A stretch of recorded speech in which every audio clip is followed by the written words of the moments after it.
before 2004, then there's not a requirement to reduce the size.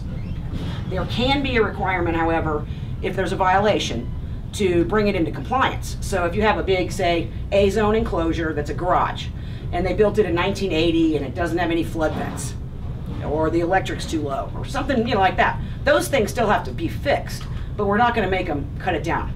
That's not the same with a V-zone, though, because of that breakaway thing. Breakaway enclosures are a necessary and safety part of the regulation in V-zones, because V-zones are associated with storm surge. That's rushing water that's surging at your property with a wave height on top of it. And what they really want to see happen with that kind of storm surge, that base flood event, is that water is just going to go right under the house and keep going.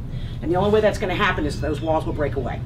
If they don't, then that water's got to go somewhere, and it usually ends up damaging a column, going up into the house. It causes damage elsewhere. So because V-zone's associated with something that's more hazardous, we have to be a little bit more careful in just giving it a pass just because it's been there a while. Enclosure? Enclosure? Okay. 3 times. Now, the other thing Lisa had asked me to mention, and this I'm just going to talk about briefly. I did bring some printouts of some links to FEMA.gov, the Florida Department of Emergency Management, our local floodplain page, and our website. But she had wanted me to talk about grants for raising homes. There are 3 types of federal grants that are available overall from FEMA that have to do with flood protection. One is called the HMGP, which is Hazard Mitigation Grant Program. That comes into play only after a federally declared disaster. After Hurricane George, there was a period of time afterwards when that type of grant was available, all right? So those we don't really worry about too much until, God forbid, we have a disaster. The next one is called PDM, which is Pre-Disaster Mitigation. That's just a generalized program. They have an open period where applications can be accepted. Usually, this year it was between March 15th and June 15th. And it's a complicated process because it can have to do with getting a grant that's funneled from the feds to the state, to the community, to the sub-applicant. The community can be the applicant. It could be for things like fixing storm drains, raising critical buildings and facilities above the base flood elevation, like hospitals or police stations, these kind of things. It can also be used for individuals to make an application to elevate their pre-1975 ground level home, but they're going to be basically competing for money with other people that are trying to do the same thing. So it's kind of complicated, and I'm not a grant writer. I don't know if there's going to be, before the next cycle happens, a grant writer available that's going to be able to help us with people that do want to try to do that voluntarily, just out of the blue. I don't like having my house on the ground, I want it up. But there is a program for that. The third program is called the Flood Mitigation Assistance. That is tied directly with properties that have had flood losses. The more flood losses you've had, and the more money that was spent on those flood losses, better increases the potential for the amount of money that they can get to elevate the home, as well as decreases the percentage that they're going to have to share in the payment. The last one, it was kind of interesting. This one I printed out. The Florida DEM, the state of Florida, publishes when the thing is advertised, because they're kind of the applicant that we have to go through after the homeowner goes through us to go through them. And FEMA will select eligible projects and sub-applications on a competitive basis in order of the agency's priorities. For 2016, the closing date of the application process was yesterday, but their first priority is projects that will mitigate flood damage for at least 50% of structures. Now that could mean elevating a whole neighborhood or one single house. With a severe repetitive loss. A severe repetitive loss basically means that property has had 2 separate flood claims where the total value of the cost of the claim is more than the market value of the structure, okay? And it basically goes from there. The second priority is you've had a couple of losses and it's about 25% of the value. The third priority is ones that have had a couple of losses but it wasn't that much. How much you get depends on how bad your flood losses were, okay? This generally applies, I would imagine, only to people that are ground level pre-firm houses. I don't think that it would apply to, you know, it might apply if you were trying to elevate a stilt house that for some reason is now below base flood because of a change in flood zone. I think it's kind of a cost benefit thing. Where's FEMA going to save the most money, and how much are they willing to give? Because this is a grant program that's over the whole country, that's funneled through the states, and the states get a percentage, and then it goes down to the communities. So it's kind of competitive. And honestly, I've only ever heard of a couple down here. There's a fella in the Lower Keys that was able to get one of these grants and go through the whole process and elevate his home. His name was Mark Finnegan. There was another guy that was applying for it and started the process in the Upper Keys. I guess the cost benefit, his share, it was too much for him to handle. He ended up selling the property and the file got closed. So I'm not 100% on it.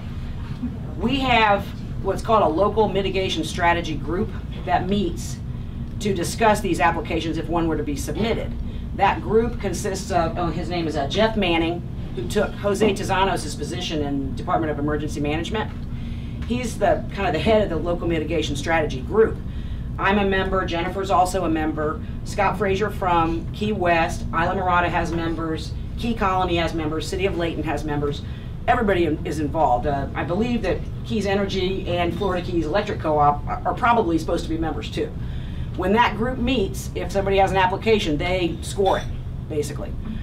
That's my understanding. So there's no applications coming in right now because the application period's closed. Because of that, my handout here is outdated because the thing just closed, but it does have some interesting information. You guys can read about it. And like I said, I got some links. Any questions that I might be able to answer? Have you seen anybody successfully do the pre-disaster mitigation? Not that I'm aware of. I'm not sure that there's been anything. A lot of times these kind of projects, like I said, are for bigger than just one guy's house. You know, a good candidate would be a street that keeps flooding, well, like I said, or some part of the infrastructure that's damaged, and the flood grant money would help the community be able to rebuild the road or the area, or put a seawall up in a place where it's, you know, it's just not going to come just out of the county coffers. Is this just for the county, or does this include Marathon? The City of Marathon is also a participating member in the local mitigation strategy group, because we're going to be, like, the homeowner would be the sub applicant, and then the local mitigation strategy group, the group of all of us from the different communities is the sub applicant. Then we, after we've agreed this is the application we want to send, that goes to the state of Florida. They look at it, and if they like it, then they send it on to the feds. Then the feds do the same thing, and they come back and ask everybody for more documentation. And I think it's just really needs a grant writer.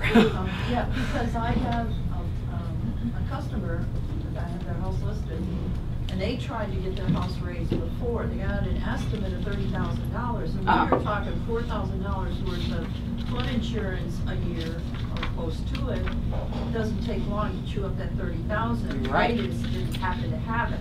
Right. So they were looking into it, but there was no grant writer at that point in time in Marathon Right. to do it, and I didn't know what. Well, I mean, I've been, this is one of those subjects that's been on my mind a lot that I haven't had a whole lot of time to devote to because of other job duties. I very much would like to talk to Christine Hurley and find out if there is somebody who's already working for the county that is, you know, a qualified grant writer that we could bring into this local mitigation strategy group, and how to approach that. Jeff at Emergency Management just got this job, so he's feeling it too and trying to learn about it. We're going to try to keep everybody posted. Do you have an update on when FEMA will have their new flood maps out? I think they started 3 or 4 years ago. Actually, I think the kickoff was just last year, and they've told us so far everything's on track, and I believe they're saying 2019 is when they anticipate the maps to be out. So I would hope that 2018 we would have some drafts. There will be public meetings announced when there's enough stuff to show the public that the public can come and put input. Do we anticipate a large change? I'm not a hydraulic engineer, hon. I have no idea. The study that was done by FEMA and the coordinating partners that was finished in 1989 was the last real, you know, on-the-ground study. Certainly the methodology has gotten better. We know that there have been letters of map revision for places like Indian Mound Estates and Sugarloaf, where a gigantic swath of a neighborhood had their flood zone changed from a V to an A because of using better math and zooming in on an area instead of looking at it county-wide. So if they're doing this study and they're really looking at the numbers right, it might get better in some places. They're not, to my understanding, but potential things like sea level rise, the study has to be based on existing conditions. They can't necessarily base it on the potential of that to change in the future. So the study's still gonna probably have to constantly be updated every couple of years if something like sea level rise does occur. I mean, I'm hoping it gets better. I really am. Or I'm hoping I'm retired before that. One or the other. No, you can't go. Anybody else? Okay, I'm going to put my stuff on this back table here. Y'all take whatever you want of it. And I'll introduce Cynthia McPherson, who's the director of the Code Compliance Department. She'll be coming right up. Thank you. Thanks so much. We owe you one. And some.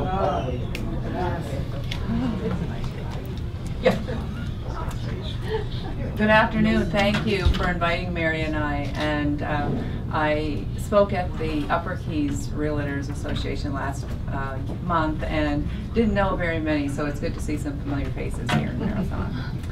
I'd like to start, my name is Cynthia McPherson and I'm the Senior Director for Code Compliance, and Code Compliance takes care of a lot of issues, but today we're going to focus on vacation rentals. So to start quickly, and I'm not sure the length of your meeting, so if you get to a point where we need to stop, just wave and I'll stop. Reportedly, we have about 5,000 vacation rentals in the Keys.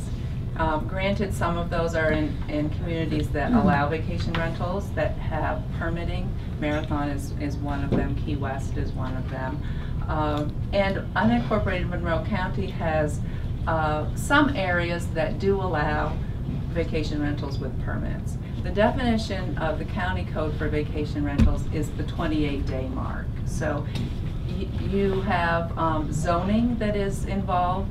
So the important thing when one is looking to see if their home or your homes that you're listing or selling or for your buyers is that they're in a proper zone to rent for a short-term rental and that they have a permit.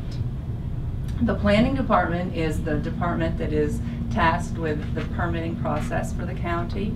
There is an application, there is a review, and there's also inspection of the property to get the permit.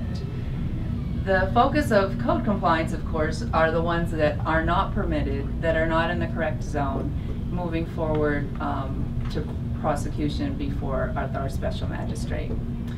These cases come to us in many ways. We get them from complaint, normally. That's one of the largest ones. The complaints come in by calls. We do accept anonymous complaints, so they can come by calling anonymously. They can come by email. They can come by letter. Oftentimes, the reason for the complaints, as you all know, is noise, parking, and it's been a disruption to the residential neighborhood. Once we receive these complaints, we conduct an investigation. We open up a case and we begin our process. We do look at the property, we go to visit the property, and over the last few years we've improved our process to move cases to hearing in a better way. When we started this, as with any other thing that you start, you learn as you go. When we first started prosecuting cases, we were going to properties time after time after time to look for transient behavior. The change of cars every week, the change of boats parked wherever every week, and documenting this. Running tags to see who the owners were to verify it wasn't the property owner. This was a time consuming process, and at the end of the day, it didn't really give us enough evidence to move the cases forward. So very few were going to hearing. Now we're approaching it in a different light. We're looking at the advertisement, because advertising is a violation of the county code for a short-term rental less than 28 days. we're also looking at the zoning. So if you're in an improper zone, and I'll just use an example of improved subdivision, if you're in that zone, vacation rentals are not allowed. So we are not spinning our wheels going to the properties time after time after time looking for cars and boats. We're going forward with cases to hearing with the charges of you're advertising and you're in the wrong zone. Now, sometimes into the mix is thrown the business tax receipt, but oftentimes it's just the two charges. It's clear, we have the advertisement in front of us and you're in the wrong zone. Those are two charges that we are taking to the special magistrate, and we are getting nearly 100% in violation. So that's a good thing. The fines that we are asking for, and the county only recommends fines. The judge weighs the evidence, and sometimes there are people who come testify, neighbors who are repeatedly bothered by these things do come and testify before the judge. So he weighs the evidence and then assesses a fine. It's a one-time fine, and then there's a fine per day for violations that aren't met due to the compliance date that he issues. For example, if you're advertising and you're charged with advertising, and he gives you a 30-day window to correct those ads and assesses you a $500 a day fine, when that compliance date comes and we check for compliance and we still see an ad out there, the fine is automatically beginning to accrue. So every day that that ad is out there, it's $500. So it is a quickly accruing fine once you are found not in compliance. Now, with the website, many people don't understand, and I'm talking about property owners in particular. They may have contracted with VBRO, so they think they have their one ad on VBRO and they fix that. But no, now there's all these little spiders. We call them spider webs. There are many that spin off the main one that they're contracting with, and these are creating a much harder time for the people to comply. So it may not be as easy for property owners to comply as quickly as what they think. I also want to update you on the commission yesterday met in Key Largo, the Board of County Commissioners, and as you know, vacation rentals are a hot topic for a number of reasons. There was a representative there from Airbnb, I'm sure you all heard of that, yesterday, because they had submitted to the county a contract that in part was recognizing that they weren't paying their taxes. Airbnb does not pay the bed tax and report the proper amount of money at all. So other counties and communities have recognized this. So Airbnb became proactive, created a contract, and has sent it to many communities to hopefully enter into, indicating that they'll report their money. However, the contract is not something that we have agreed to enter into. And one reason is because they want to submit a lump sum of money. The lump sum of money is not designated to any one area, for example, for TDC purposes, or a property. They're not willing to provide the property too. So the money, although sounds great initially, it is not something that we can get to the right ownership. So we have chosen at this point not to accept that contract, but are willing to perhaps negotiate. If we are not willing, if we cannot come to an agreement, and I'm thinking that, just my own personal opinion, that probably we won't, because the addresses are what we're really looking for. And I don't anticipate them providing us with that information. But in lieu of that, the Board of County Commissioners, and you can thank Commissioner Murphy and her counterparts, authorized our attorney to move forward with a class action suit. So this would entail other counties joining in with us and move forward for this. So that's a great thing. Another topic was the amount of the fines that was discussed at BOCC yesterday. We have been recommending either at hearing to the judge or in a stipulated agreement. And let me back up with the stipulated agreement a little bit for those who aren't familiar with that. It's agreement between the property owner and the county that you admit to your violation, you admit to paying the costs of prosecution, you agree to a one-time fine, and you agree to correct the violations, remove the ads by a certain date. With that agreement, it's an agreement so that you do not have to come to hearing. In those agreements, we have typically been recommending the one-time fine, whatever your vacation rental week was. For example, if you rent your home for $3,500 a week, we would recommend your one-time fine at $3,500. That's also the recommendation we were taking to hearing before the judge. The judge has most often taken our recommendations. However, yesterday at BOCC, the will of the commission was that these weekly amounts are not high enough to deter people from continuing to rent. So the direction yesterday was to look at the whole 28 days that they may have been renting, and in some cases are renting. So the ads, we're going to be using the numbers that the ads show. So if you show a nightly rate of something, $374 for example, we're going to times that 28 days. And that's going to be the fine that we're going to recommend.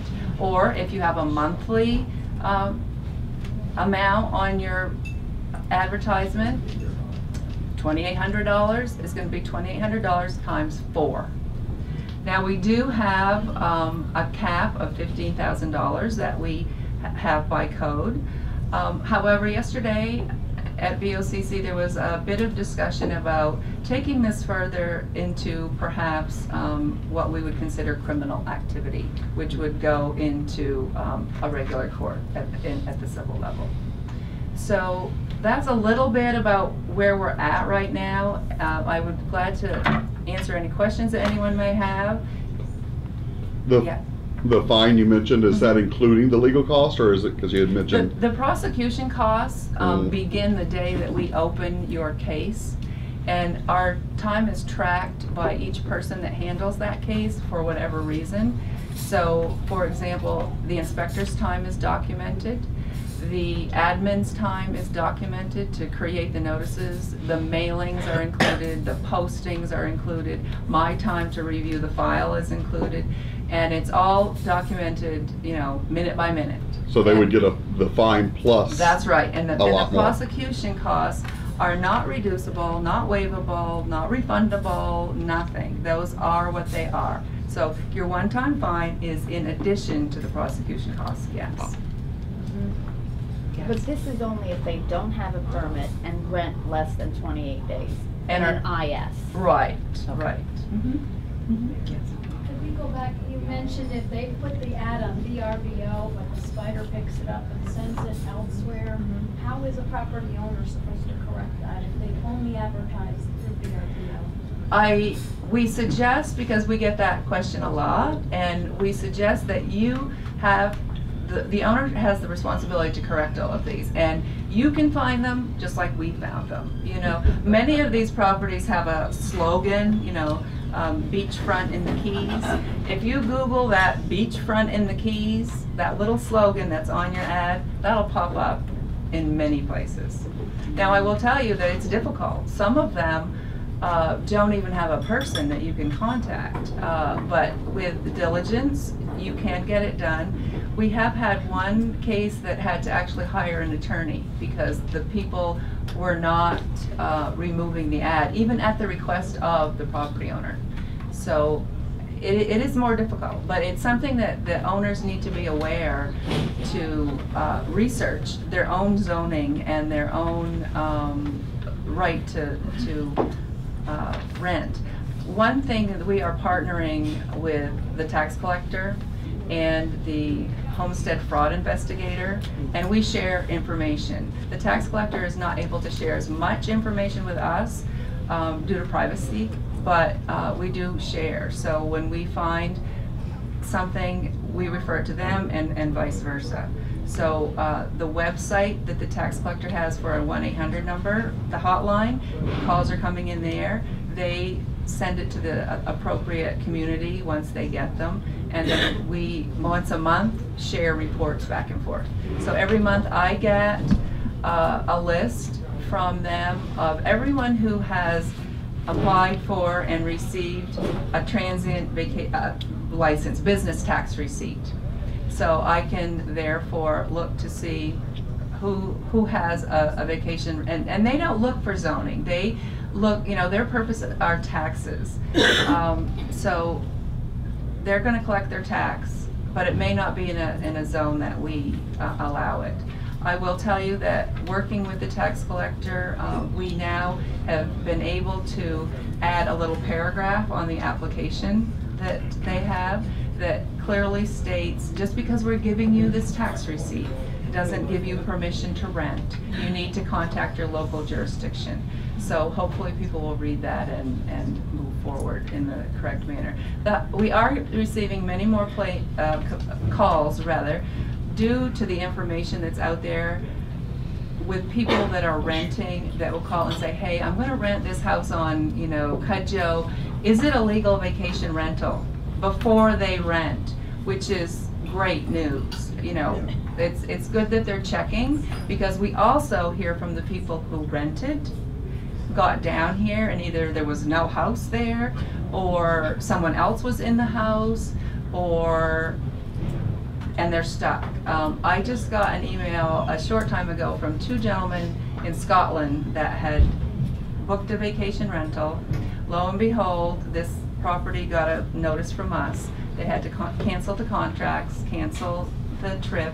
They were unable to find another place to stay, and was very upset, as you can imagine, and didn't understand why, didn't understand the process, thought the Keys are the fishing capital of the world. Why are you deterring tourists? And most people don't have a 28-day vacation. Why do you make them advertise for 28 days, and on and on? So once they understand it, but initially they don't, and it's not a deterrent for tourists. It's not a deterrent for anyone. It's just to do it legally and keep the neighborhoods in a quiet residential manner. So. Thank you. I do have some business cards that I'll put up on the back as well. Just real quick, sure. On VRBO, because they won't take it down because it comes up daily, but we have right under it in the same box that this is a 28-day rental. Yes, that's okay. That's a great point. I wanted to bring that up too. Thanks, Karen. That's a great point. If your advertisement says you only rent for 28 days, that's fine. And I know that rate up there would reflect nightly, but if it's a 28-day rental, it's a 28-day rental. They won't remove that. We've tried to get them to stop, and they will not stop. It's just the way it is. I will tell you though, I don't hear it often, but I do hear that my ad says 28 days and I don't rent weekly. And that sounds great, but if I inquire that I'm coming and I want to rent for a week, and you say, yes, I'm available, that even though your ad says that, you still have held out for the week, which is a violation. And if they come and they rent for the entire month, and they leave after 2 or 3 weeks because of a reason, not controllable, but not the norm. But not the norm. That is not controllable, and actually that was a defense of someone that came to hearing before our judge. And the judge did not buy that for 1 minute. You know, he's done enough of these cases that he knows a lot of ins and outs and ways to skirt the regulations that we have, and through his questioning, he's very savvy. We teleconference our hearings, and he's a judge in Tallahassee. And he's very fair. He always listens to the party to the fullest extent and asks questions. And through his questioning, he's pretty much able to determine if this person rented or not. And our evidence is usually very, very clear.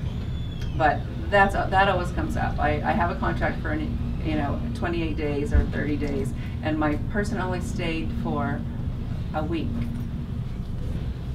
Or it's family, or it's friends, or it's, whatever.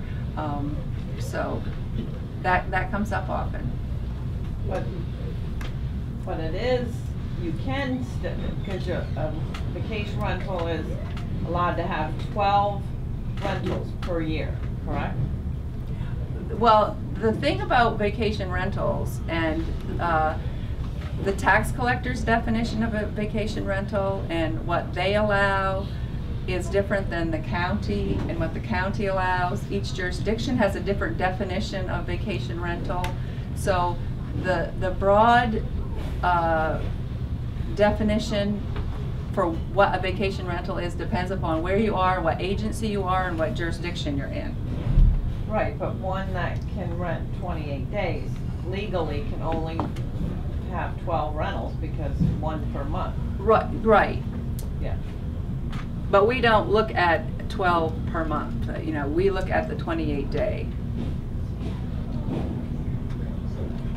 12 per year, sorry. Yeah. 12 per year. We look at the 28 day. Thank you. Thanks, Cynthia. Thanks so much. If you have any more questions, Christine's in the back there. She can talk to you about any questions you have. Are there any new affiliates or members that I missed? I didn't introduce earlier. Does anybody want to stand up and introduce themselves? Okay. Well, I'm Kristen Brenner. I'm the president of the board. Realtors, I forgot to introduce myself earlier, so anyway, thank you all for coming and being patient. I know it's later but I hope it was worthwhile staying. Thank you, and we'll see you next month.